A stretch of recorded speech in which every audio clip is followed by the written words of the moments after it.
alone in the state of California in 2012, 1,884 people were killed.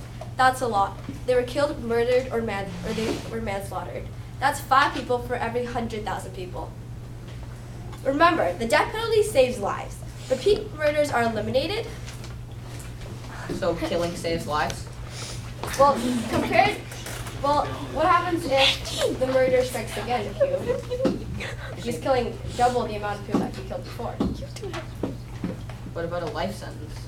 A life sentence, he could still escape, like Ben said before. He can escape, and he can I'm go sure out. the number of escapes are lower than the number of kills. Yes, but if he deserves to be killed because he killed a lot of people. Death solves death. Okay, so remember, the death penalty saves lives. Repeat murders are eliminated, and forcible murders are deterred. The death penalty helps people because they die. And okay, never mind. I screwed that part up. Okay.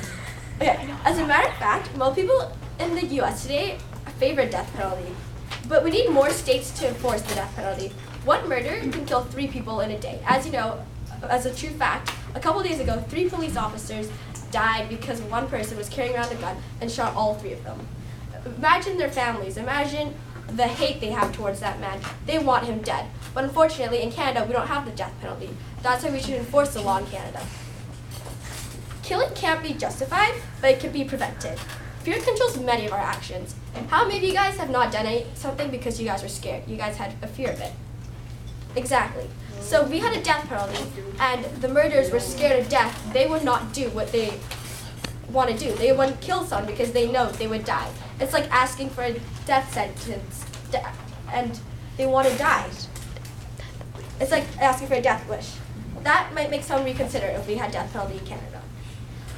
We should have at least only 33 countries use death penalty today. If we had more countries that use death penalty, a murderer wouldn't go to another state, move states, just so he could kill someone and he wouldn't die. That's why the whole world should have death penalty, so then he wouldn't be. You don't get out of jail by moving states. You just avoid further death. No, that's not what I was saying. I was saying a murderer hasn't killed someone yet. No, what you said was he moves to a different state so that he can murder more people. No, he hasn't murdered anyone before. A man can move states if he wants, a state that doesn't have a death penalty, and he can kill people. He can murder his family, and he won't die. He'll just be put in jail. What about a life sentence? That's still Not every single prisoner will actually get a life sentence, Luke. You know, they can have 20 years in prison depending on what degree murder they're doing. Remember, it could be one of your loved ones. Can you imagine someone you love dying? That's hard to think about. And there are no words to explain the loss of someone you love. So, would you want him dead, or do you want him still living, having a happy life in prison, eating food, or do you want him dead? You can't contradict me. You already had 2 times. Okay, in my opinion, I'm in favor of death penalty because we can save innocent lives, the lives of victims, and life is sacred. Instead of